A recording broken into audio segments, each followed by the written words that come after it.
যে চলে যেতে চায় সে আর কখনো পিছনে ফিরে তাকায় না।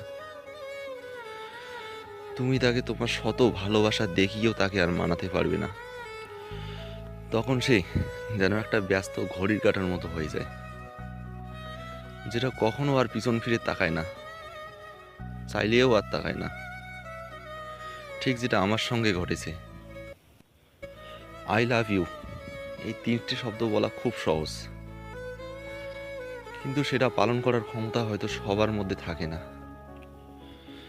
যখন সে তোমার পাশে থাকবে না, তখন তোমার মনে হবে যেন পুরো দুনিয়াটা তোমার সঙ্গে আছে।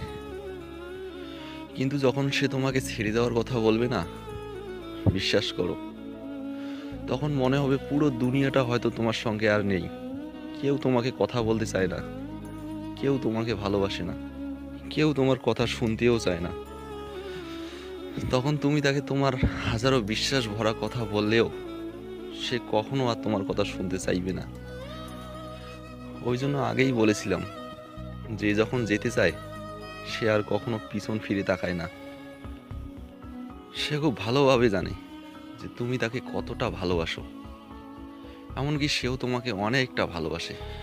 কিন্তু কথাটা তো ওখানেই, যে যখন যেতে চায় সে আর কখনো পিছন ফিরে তাকায় না।